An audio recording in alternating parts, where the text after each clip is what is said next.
Hi everybody, it's Sandy and it's time for the full moon rose reading, and we have a full moon in Gemini and 19 degrees, and at a full moon of course the sun and the moon are in opposite positions. So the sun is in Sagittarius and the moon is in Gemini. We are in these closing stages of our journey through a decade, and it's really fascinating because this is going to be the last full moon of the decade, and I really feel that it's going to be an intense full moon for us and start to really shift things up, really shift this way in which we view ourselves, view our connection to the world, and it will offer us healing. So many of us in this journey, hi Paula, have been in this last 6 months in particular, have been navigating quite an intense path of contraction and expansion as we are brought into these tight places within ourselves to reveal what it is that we are needing to master in order to move through. Sometimes there's been a real letting go and a clearing process. Sometimes it's been an absolute aha in recognizing a deep pattern that we haven't perhaps even touched yet. Hi Jay. So for me, I mean, there's just been pieces that have bubbled up for me to see that have been core issues that have been running that have been really hidden in plain sight. So, when we get these types of opportunities, and this is what this is, these new and full moons that we've been navigating our way through are massive opportunities to make a shift in our lives, to make a conscious choice to operate in a different way, but also bring a culmination to the issues that we've been working with. This full moon is no different to that, and for many of you that you're aware that we've been going through this, hi Lynn, going through this month with some very interesting numerology. The 333 energy has been coming up time and time again. So we had that on the 3rd of the 12th. 2019, which numerologically is a 333. We've got it again on the 12th, tomorrow. Again, when the numbers are taken down to just the single prime number, they're 333. We then move forward to the solstice, which is the 21st of the 12th, 2019, another 333. And that then takes us to the 30th of the 12th, 2019, another 333. And what is really fascinating is that there are 9 days between each of these dates. 9 is a number of completion. It's also a number, when we look at it as 9 months, is a rebirthing process. And that's really what I'm seeing, this energy signature of December, and what that offers us is this place of my feeling is, and this is what I've been experiencing, is that from the 3rd of the 12th, that first 333, there opened up a clearing process, perhaps physical clearing in our spaces, perhaps it's a clearing out of an old, outdated way of thinking, perhaps an old, outdated approach to life that's really been calling for something to shift. Or it's been an intense arrival of a new piece of information or a new insight, or looking at your life from a different through a different lens, which is offering the process of letting go of the old. This window that we're in offers us great healing, it offers us great insights and a different commitment to our lives and our journey forward. So we have this window from the 3rd of the 12th to the 12th of the 12th. And as I say, I feel that that's been an intense process, depending of course on how much work you've been doing in this last decade, in this last 20 years actually, because there is a closing of a cycle from 1999 to 2019. So obviously, if you've been steadfastly doing your inner work and being present to what's showing itself on the mirror of your consciousness, which is what's happening in your external landscape, this is where we can get the best feedback as to what's actually still running or what it is that is calling us now. So we've moved from the 3rd of the 12th to the 12th of the 12th, and we have our full moon in Gemini, and as I say, that means that the sun is in Sagittarius, the moon is in Gemini, and therefore the light of the sun fully illuminates the moon as a dancing partner. I've been watching too much Strictly. So we then see that this window then takes us, and the full moon is a culmination. It brings us to a closure of a process or an aspect of our journey that we've been working on since the new moon. So then there is another wave of energy that will take us from the 12th of the 12th to the 21st of the 12th. Now, what is interesting in this last full moon is that, hi Melissa, is that this will be the longest night. This is the longest, it's the brightest of the moon and the longest of the night. So there is going to be a long period of the moon's illumination to shine a light in any of the dark corners that we've not got to yet, anything that we have not cast a light on, to make sure that what's in there is what we want to keep. It's like in feng shui. It's fine keeping memories and keeping things once they're sorted. It's when we keep a lot of unsorted stuff that there is a sticky energy about it. When we've sorted things and we know what's in the box, and we can allow our future to springboard from the past. It's when the past is a fuzzy mess that it inhibits the energy in our clear pathway moving forward. So this full moon is offering us an opportunity.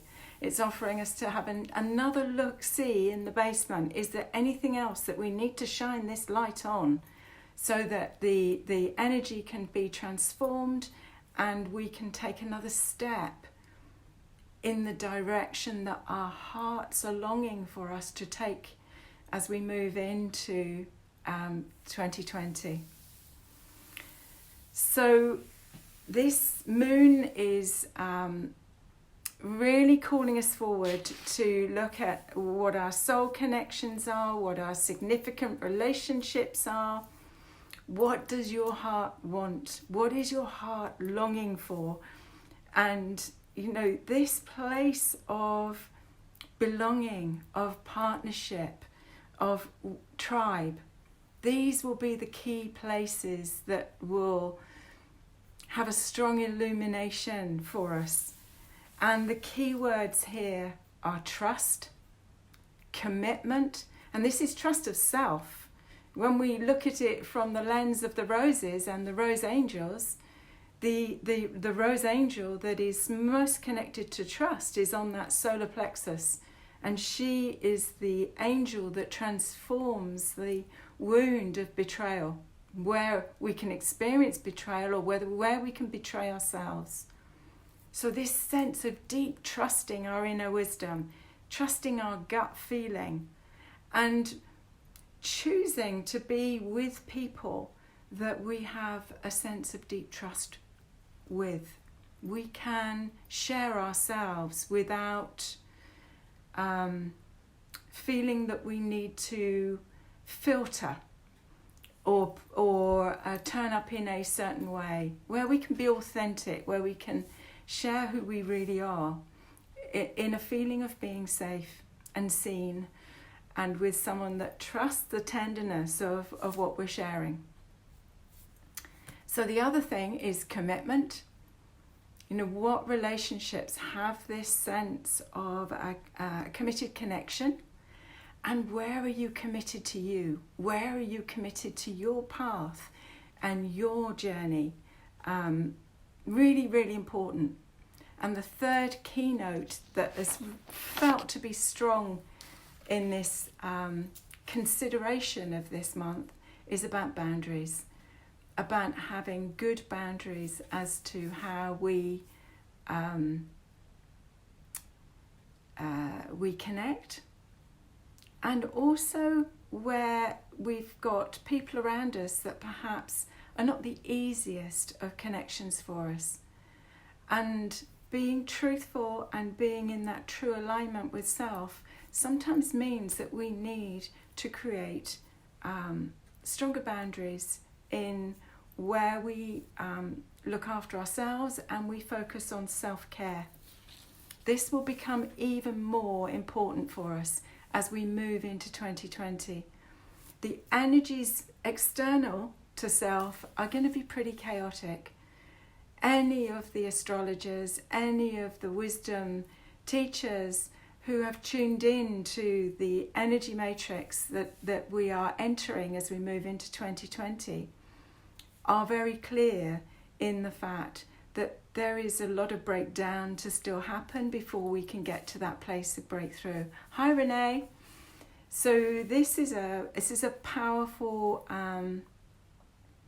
portal for us to be really clear, and boundaries are important if we want to maintain clarity in this pathway forward. So we go back to the 333. And the 333 that took us, or the 3rd of the 12th, 2019, that takes us to the 12th of the 12th, 2019, which, as I say, is this full moon, this place of illumination where the moon is fully illuminated and she will shine a bright light in the nearly the longest night of the year here in the Northern Hemisphere. So from that place we move and that's the first 9-day cycle. The second 9-day cycle takes us from 12/12/2019 to the 21st of the 12th, 2019. And that takes us to the winter solstice. This feels to me to be a deepening process. It's a deepening and a grounding process as we come into the most yin time of the year, this most inward facing time of the year. And we have this contraction into this time before we enter the Festival of Lights, which is the Christmas celebrations, the Christmas holidays. So be aware of your energy as you move from 12/12 to 21/12. Shortly after that, we get the first eclipse on the 26th, which moves us into eclipse season, and eclipses will always be a more powerful key point of change, of transformation.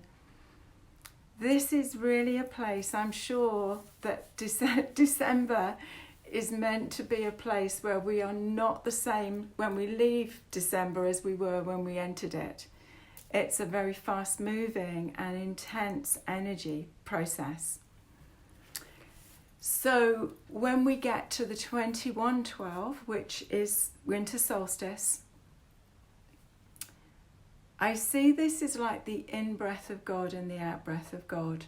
That we have the in-breath that takes us from the summer solstice to the winter solstice. And there's this pause, and then there is this out-breath that is taking us out into the extended days and into the warmth that will come again as we enter the journey into the summer solstice. I think as I get older, I'm more and more aware of the rhythms of the seasons, the bigger cycles and the smaller cycles that are held within that when we get to the quarter days and so on. And then you break that down again and we get the rhythm of expansion and contraction of the moon's energy as we go from the full moon to the new moon. And then she waxes back out to the full moon. So this last cycle that takes us from the summer solstice, the winter solstice to the 31st, my feeling is that that will be a gradual placement of what we are wanting to bring forward and to activate as we move into 2020. This is more than just a new year.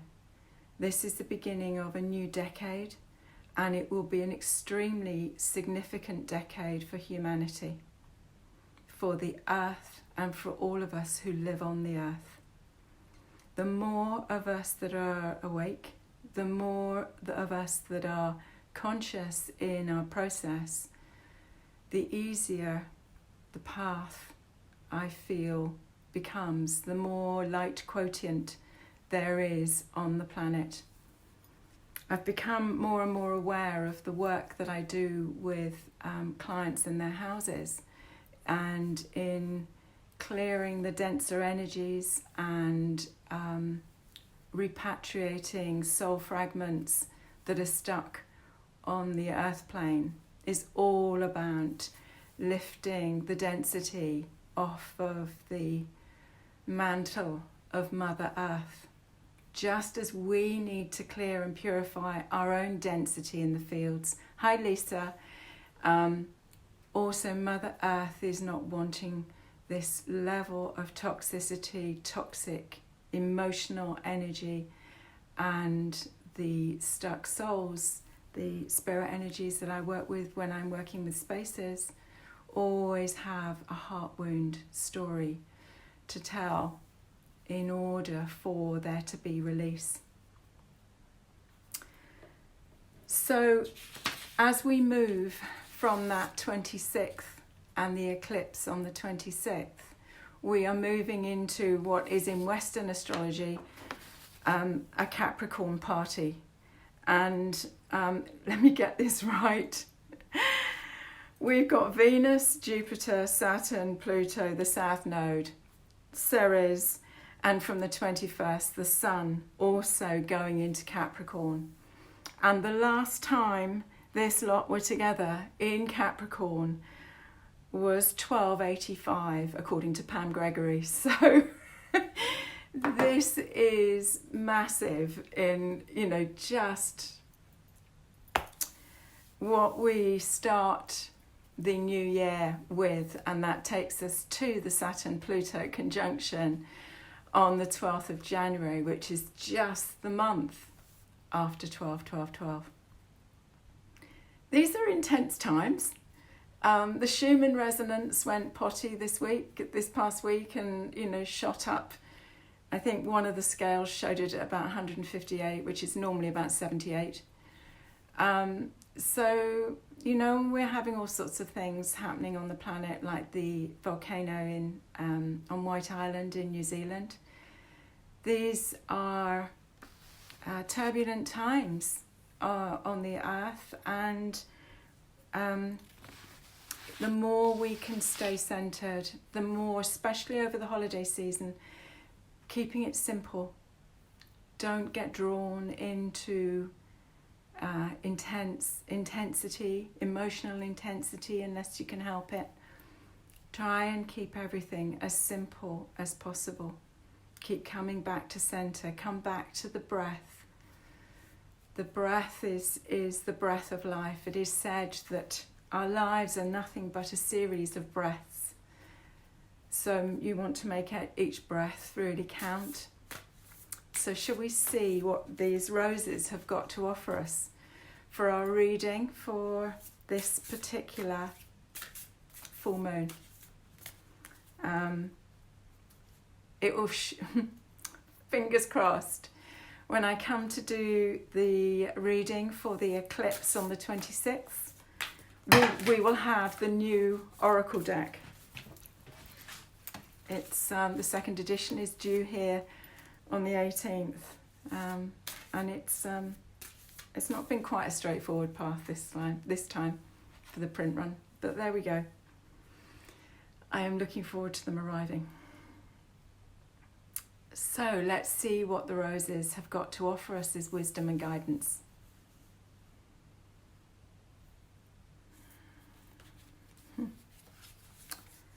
So we have as our first rose, Rose Bagua 6. And the Rose Bagua 6 is all about helpful friends. She reminds us that we do not have to do this journey alone, but we have those around us, and sometimes we actually have to reach out.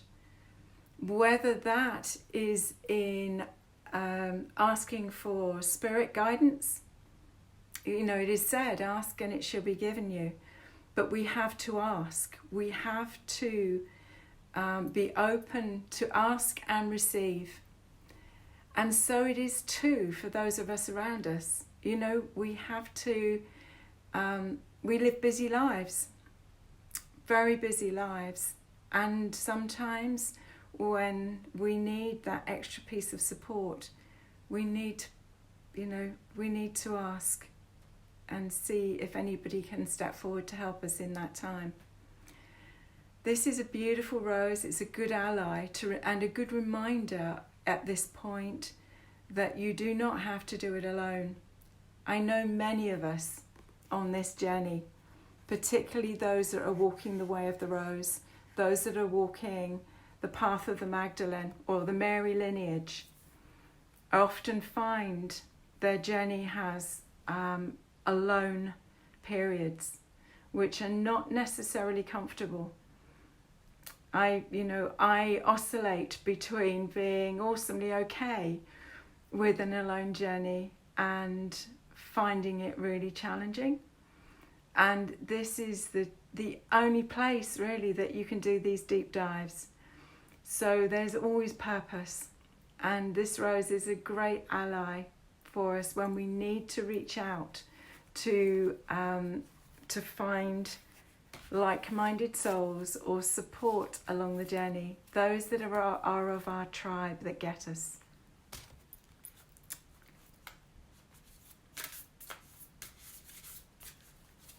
So let's see what the second rose is that wants to come forward for this particular reading.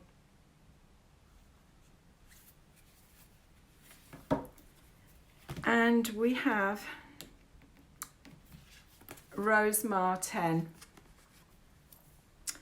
Rose Mar 10 says, I am compassion.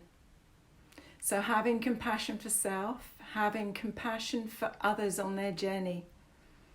Perhaps even from the point of walking along the street and seeing the homeless person who is in need of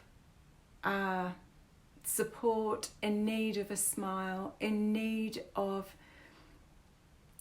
a blessing for the journey that they're taking. Whatever we can find within ourselves, this place of the compassionate warrior is the pathway of the rose heart. This is the place of inner illumination. It's where we can find this sense of humility and gratitude. This morning I had the opportunity to go to one of my favourite stores to buy some food. I have a friend coming for dinner this evening, and I came out just filled with gratitude that I could actually go to my favourite store here in the UK, which is Waitrose. So no surprise there, is there really? But there is just this really, there's just a good feeling.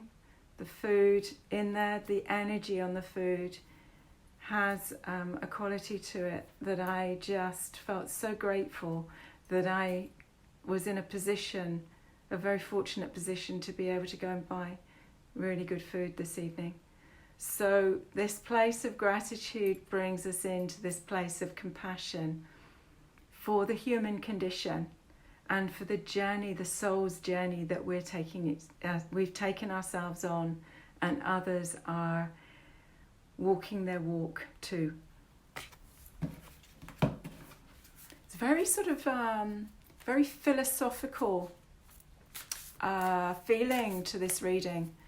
It's not quite as direct as some readings are.